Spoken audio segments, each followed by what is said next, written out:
Hello students, आज हम लोग अलजेब्रा मैथमेटिक्स में अपना सेकंड चैप्टर क्वाड्रेटिक इक्वेशन से स्टार्ट करने वाले हैं। क्वाड्रेटिक इक्वेशन एक ऐसी इक्वेशन जिसमें मैक्सिमम हाई पावर आपकी 2 हो, ठीक है, किसी भी एक वेरिएबल की, वो एक क्वाड्रेटिक इक्वेशन कहलाएगी। ठीक है, ये वेरिएबल आपका एक्स भी हो सकता है, वाई भी हो सकता है, किसी भी एक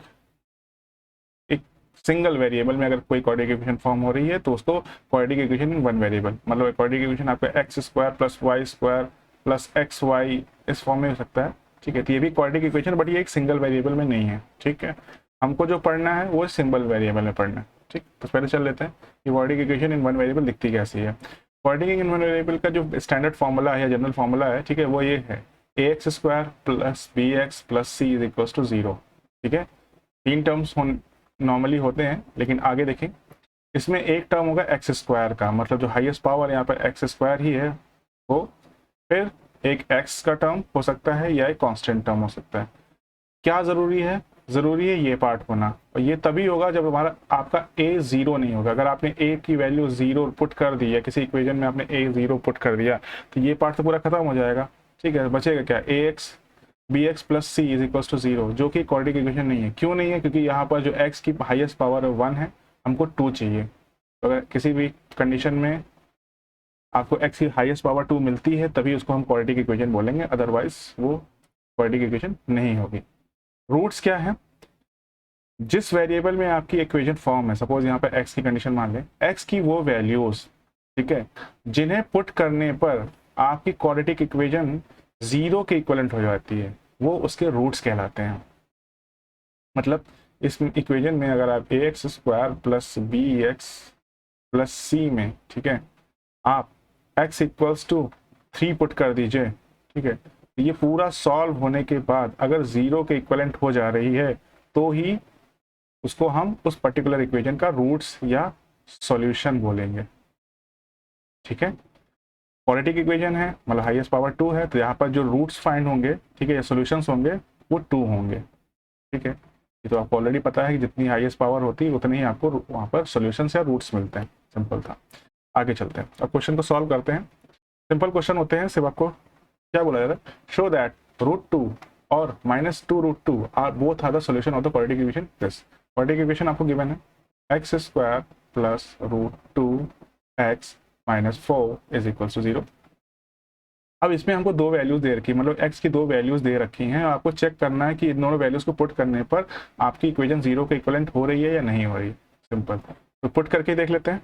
ठीक है, x इक्वल्स टू √2 पुट करते हैं। ठीक है, तो x की जगह पर हमने √2 पुट किया और √2 इसमें ऑलरेडी भी है। ठीक है, -4, 0 नहीं करेंगे क्योंकि 0 हमको लेके आना है, ये हमने LHS से स्टार्ट किया।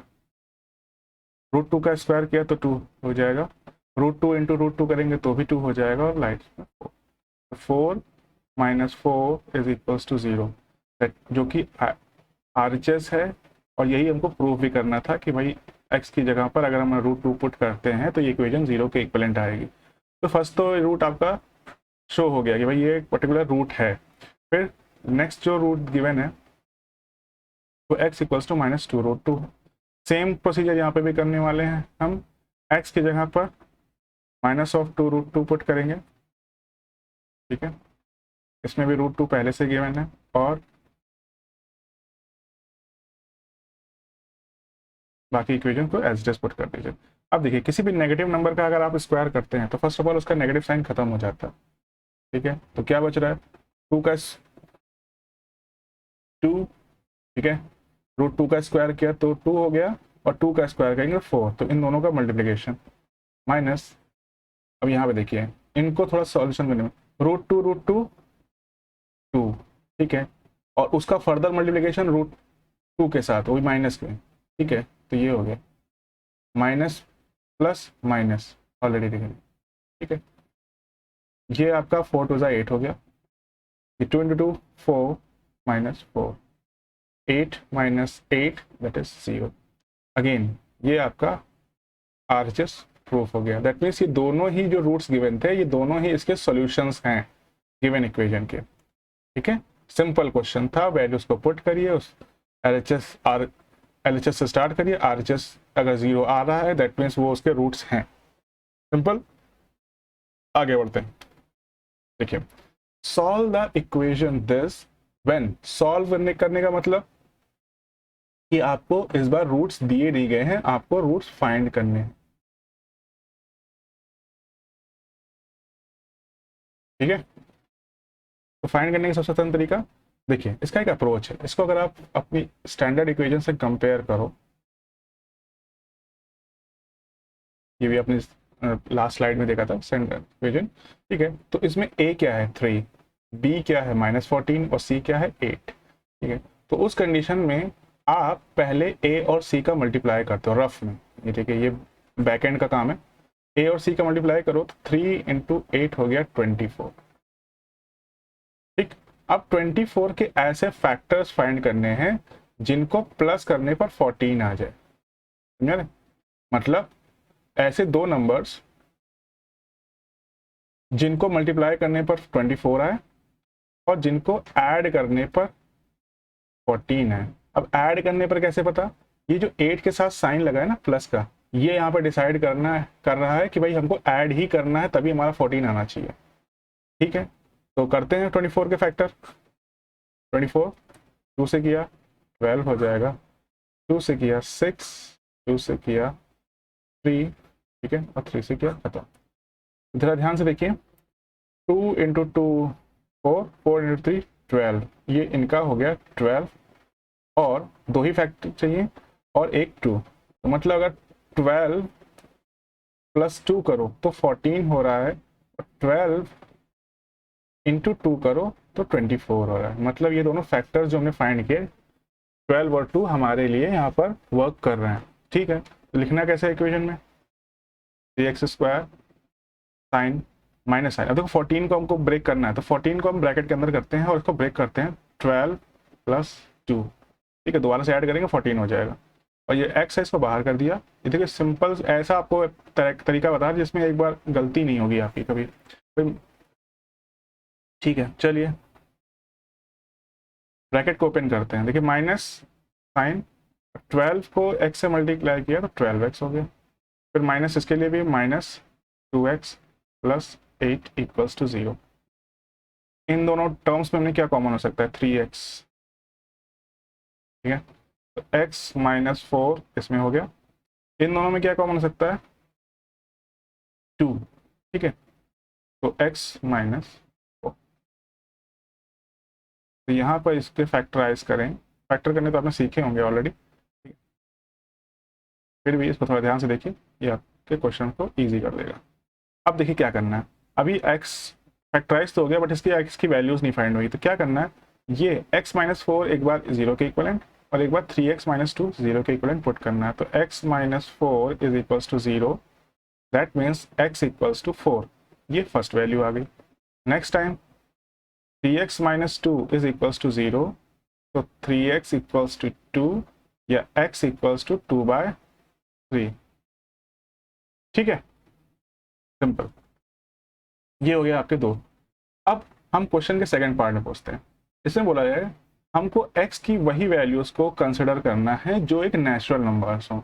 ठीक है, नेचुरल नंबर फर्स्ट में देखिए जरा ध्यान से, नेचुरल नंबर कौन होते हैं, 1 2 3 4 एंड सो ऑन, जितने भी काउंटिंग नंबर्स हैं वो आपके नेचुरल नंबर। तो उस कंडीशन में x के हमारे पास सिर्फ दो वैल्यूज है, एक 4 है, ठीक है, और एक 2/3 है। तो 2/3 तो एक रैशनल नंबर हो गया, तो स्ट्रेट फॉरवर्ड दिख रहा है कि ऐसे नंबर जिनको हम p/q के फॉर्म में लिख सकते हैं। ठीक है, वो एक रैशनल नंबर होता है, वहाँ पर q 0 नहीं होना चाहिए, बस ये कंडीशन यहाँ पे एक्स्ट्रा होती है। ठीक है, इन दोनों कंडीशन के हिसाब से इसको हम p/q के फॉर्म में लिख रहे हैं, और लास्ट में यहाँ पर जो इसका डिनोमिनेटर है वो 0 नहीं है। ठीक है, तो रैशनल नंबर हो जाएगा। नेचुरल नंबर की कंडीशन में हमारे पास सिर्फ एक रूट ही वहाँ पर एग्जिस्ट कर रहा है जो कि x = 4 है। ठीक है, दूसरी कंडीशन, जब x एक रैशनल नंबर है। ठीक है, रैशनल नंबर पता है p/q के फॉर्म में लिखने वाले टर्म्स को हम रैशनल नंबर बोलते हैं। तो उस कंडीशन में एक तो हमको स्ट्रेट फॉरवर्ड दिख रहा है 2/3। दूसरा, अब यहाँ पर डिसाइड करना है कि 4 एक रैशनल नंबर है या नहीं, तो है। क्यों, क्योंकि 4 को हम 4/1 भी तो लिख सकते हैं, डिनोमिनेटर में अगर 1 है तो वो इक्वलेंट 4 ही माना जाता है। तो उस कंडीशन में हमने 4 को भी 4/1 कर दिया। दैट मीन्स रैशनल नंबर की कंडीशन में हमारे पास दो वैल्यूज बन रही है, 2/3 और 4/1। ये दोनों ही आपके डिजायर्ड आंसर। ठीक है, आगे बढ़ते हैं। अब देखिए कि जितनी भी इक्वेशन आपने सॉल्व करी ना, उसके सिंपल आपको सॉल्यूशंस मिल जा रहे हैं विद अ सिंपल ट्रिक। ठीक है, देखिए एक सिंपल इक्वेशन है। ठीक है, इसमें 6 के ऐसे फैक्टर्स फाइंड करने थे जिनको प्लस करने पर 5 आ जाए। तो उसके क्या हो जाएंगे फैक्टर्स, देखो ध्यान से। 3x plus 2x plus 6। यहाँ पे देखो अगर 3x और 2x को ऐड करो तो 5 हो रहा है, और 3 और 2 को मल्टीप्लाई करो तो 6 हो रहा है। तो सिंपल ट्रिक थी ये, तो सिंपल है। लेकिन अगर कोई ऐसी इक्वेशन बन जाए कि भाई आगे ऐसे अभी फैक्टर बन ही नहीं रहा, 5x प्लस 7 हो जाए, अब इसको सॉल्व करने के लिए आपको थोड़ा दिमाग लगाना पड़ेगा। तो इस प्रॉब्लम के लिए श्रीधराचार्य इंडियन मैथमेटिशियन थे, उन्होंने एक फॉर्मूला ड्राइव किया जिसको हम श्रीधराचार्य फॉर्मूला भी बोलते हैं। ठीक है, इसमें क्या है, कोई भी क्वाड्रेटिक इक्वेशन जिसके सिंपल रूट्स आप फाइंड नहीं कर पा रहे, उसको इस फॉर्मूले से सॉल्व करो। आप एक बार में ओवरऑल तो कर, तो आप कोई भी इक्वेशन कर सकते हो, लेकिन क्वेश्चन में आपको ध्यान रखना होगा एग्जाम में कि वहां पर बाय फॉर्मूला बोला गया है या सिंपल फैक्टराइजेशन मेथड से बोला गया है। ठीक, तो हम इस पर्टिकुलर इक्वेशन को आप सॉल्व करने वाले हैं। यहाँ पे देखिए, ये जो एक्स स्क्वायर का जो कोफिशिएंट है ना, वो ए होता है, जो कि यहाँ पर 1 है। ठीक है, एक्स का कोफिशिएंट जो कि बी है, वो यहाँ पर 5 है, और कांस्टेंट टर्म जिसके साथ एक्स है ही नहीं, वो इसको हम 7 बोलते हैं। ठीक, इनको अगर आप अपनी इक्वेशन में पुट करो, ठीक है, तो उस कंडीशन में आपके एक्स के फैक्टर्स फाइंड हो जाते हैं। ठीक है, अभी अगला क्वेश्चन करेंगे तो अभी ज़्यादा क्लियर हो जाएंगे। ठीक है, तो इसको हम पुट कर देते हैं। माइनस बी मतलब माइनस ऑफ 5, प्लस माइनस लगाया, अंडर रूट बी का ही स्क्वायर, तो 5 का स्क्वायर माइनस 4 टाइम्स ऑफ ए सी, ए कितना है 1, इंटू सी कितना है 7, ठीक है, अपॉन 2 इंटू 1। ठीक, इस पूरी इक्वेशन को आप सॉल्व करेंगे तो आपको एक्स की दो वैल्यूज फाइंड होंगी, 25 28। ठीक है, ये सिंपल फॉर्मूला था कि जैसे आप रूट्स नहीं फॉर्म कर पा रहे हैं तो आप डायरेक्टली इस फॉर्मूले का अप्लाई करके आप सॉल्व कर सकते हैं। आगे चलते हैं। अब ये एक इक्वेशन दे रखी है, इसको हम लोग श्रीधराचार्य फॉर्मूले से ही सॉल्व करने वाले हैं। ठीक है, X square minus 3x plus 3 is equals to 0। ध्यान से देखिए, पहले इसको क्वाड्रेटिक फॉर्म में लेके आते हैं, मतलब एक्स स्क्वायर, एक्स और कांस्टेंट टर्म हमको साफ साफ दिखने चाहिए। तो X square minus 3x minus 9 equals to 0। अब 9 के ऐसे फैक्टर्स इनको माइनस करने पर 3 आ जाए, नहीं पॉसिबल है। तो उस कंडीशन में हमारा जो फॉर्मूला है x equals to plus minus under root B square minus 4ac upon 2a का यूज करने वाले। ठीक है, देखिए अब पहला अपनी इक्वेशन को स्टैंडर्ड इक्वेशन से कंपेयर कर लेते हैं। यहाँ पे जो एक्स स्क्वायर का कोफिशिएंट होता है उसको हम a बोलते हैं, और उसकी वैल्यू इस पर्टिकुलर इक्वेशन में 1 है। b एक्स का कोफिशिएंट है जो कि यहाँ पर -3 है। ठीक है, और c जो कि कांस्टेंट टर्म है जिसके साथ x है ही नहीं। ठीक है, तो उसको हम यहाँ पर 9 पुट कर रहे हैं। ठीक, तो रखते हैं, माइनस b ऑलरेडी है और यहाँ पर b के साथ भी एक माइनस साइन है, तो हमने साइन का बहुत ध्यान रखना है। यहाँ पर b क्या है -3, तो दैट इज -3 का square minus 4 times of a that is 1 into c that is upon 2a। 2a का मतलब 1। चलिए माइनस माइनस हो गया प्लस, अंडर रूट 3 का -3 का स्क्वायर 9, नेगेटिव नंबर का स्क्वायर करो चाहे पॉजिटिव नंबर का स्क्वायर करो सेम ही आएगा। ठीक है, और प्लस यहाँ पे माइनस माइनस हो गया प्लस, और 4 इंटू 9 36। ठीक है, अपॉन 2 इंटू 1 दैट इज 2 रहेगा। ठीक, चलिए 3 plus minus under root of 45। ठीक है, ये इक्वेशन आ गई यहाँ पे। अब इसमें आपको दो वैल्यूज को फाइंड करना है, तो कैसे करेंगे। ठीक है, आप 45 को फैक्टराइज कर दीजिए अब। ठीक है, देखिए क्या आ सकता है 45 को फैक्टराइज करने पर।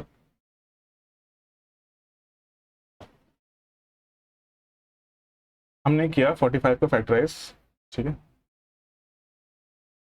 सबसे स्मॉलेस्ट नंबर जिससे डिवाइड हो सकता है जो कि है 3, ठीक है। 15 हो गया, फिर 3 से किया 5 हो जाएगा, फिर हमारे पास अगला जो नंबर आ रहा है वो 5, ठीक है। तो इसको हम कुछ इस तरह से लिखेंगे, 3 plus minus under root of 3 into 5। आप इसको स्किप भी कर सकते हो अगर आप इसमें कॉन्फिडेंट हो, ठीक है। इस स्टेप को प्लस 3 प्लस माइनस, अब देखिए 3 के पेयर बन गए, उसको उठा के बाहर कर दो 3, और जो इसके पेयर नहीं बन रहे वो उसको एज इट इज अंदर रहने दो, 0.2 कर दो। अब ये जो फैक्टर है ना, तो देखिए प्लस और माइनस दो चीज़ें, ठीक है। इसको आप एक बार प्लस साइन के साथ पुट कर दीजिए, ठीक है, और एक बार नेगेटिव साइन के साथ।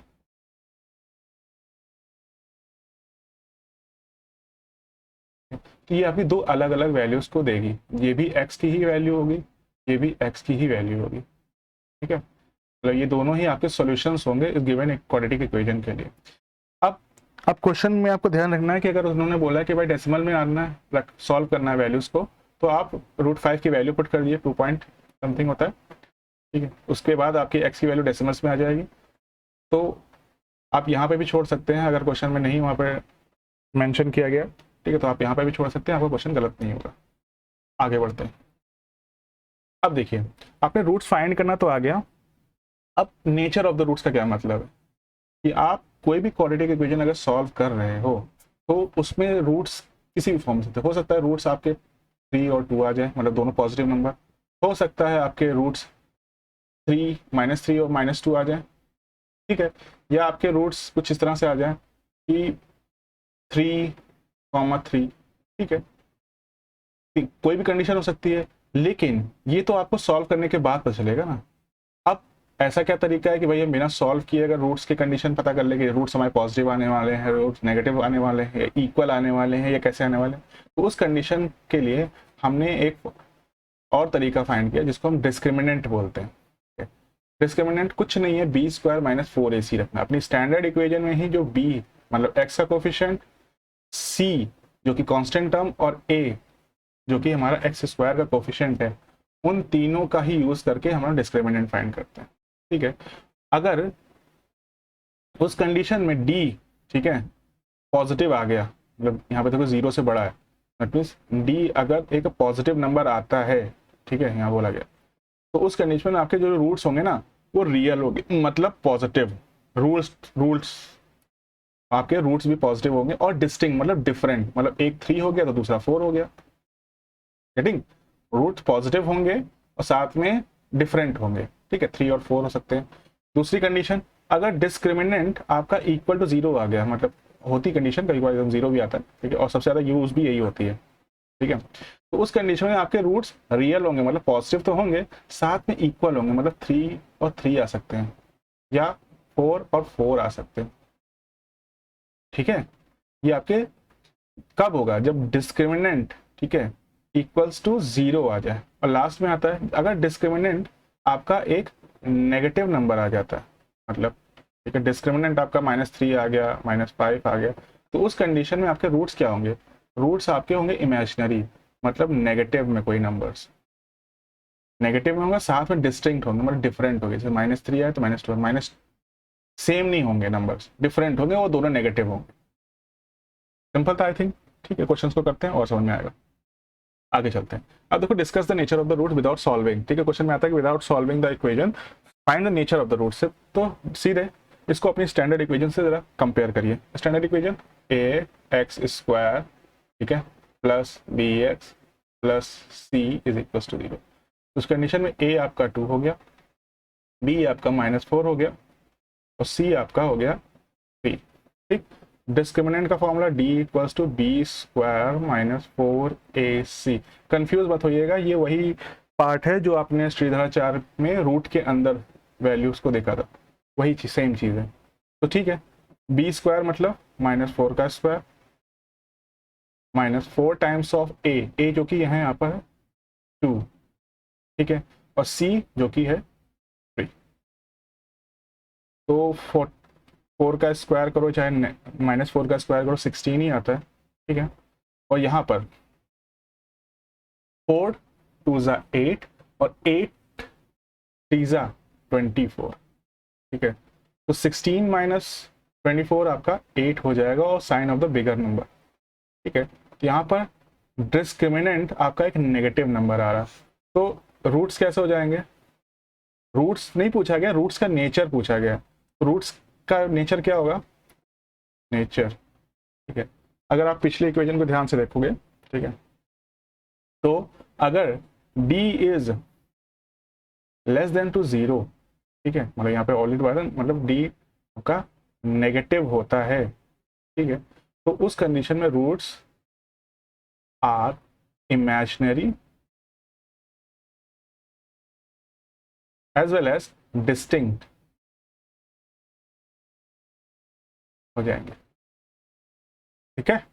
ये आपका नेचर ऑफ द रूट्स हो गया। बस आपको इतना ही वहां पर मेंशन करना है कि नेचर ऑफ द रूट्स, आपने डिस्क्रिमिनेंट की वैल्यू निकाली तो देखा कि पॉजिटिव आ रहा है, नेगेटिव आ रहा है, 0 आ रहा है, उसके बिहाफ पर आपको वो चीज़ें याद रखनी पड़ेंगी कि भाई क्या था वहां पर, कि डिस्क्रिमिनेंट के हिसाब से अगर नेगेटिव होगा तो क्या लिखना है, रूट कैसे होंगे, और पॉजिटिव होगा तो क्या होगा। अगला क्वेश्चन करते हैं। यहाँ पर भी अपनी स्टैंडर्ड इक्वेशन से कंपेयर करिए।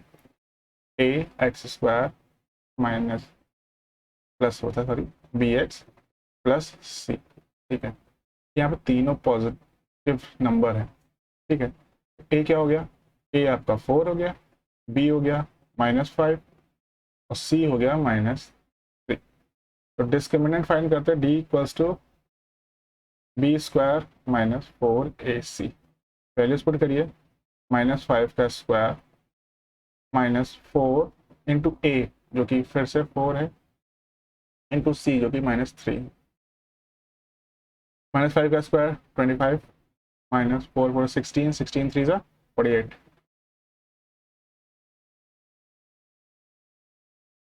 ठीक है। अब जरा इसको सब्ट्रैक्ट करिए, ये आपका हो जाएगा 23 और भी माइनस में। सेम कंडीशन यहाँ पर भी एग्जिस्ट कर रही, मतलब डी अगेन एक negative number, D is again a negative number. उस कंडीशन में आपके roots are imaginary and distinct. Imaginary होंगे तो डिस्टिंक्ट होना कंपल्सरी है, ठीक है, एक कंडीशन में ही है, तो इसमें ज़्यादा सोचना नहीं है। आपको फर्स्ट दो कंडीशन को ध्यान रखना है, जब डी एक पॉजिटिव नंबर होगा और डी एक इक्वल टू 0 होगा, बस यही दोनों में कंफ्यूजन होता है। आगे चलते हैं।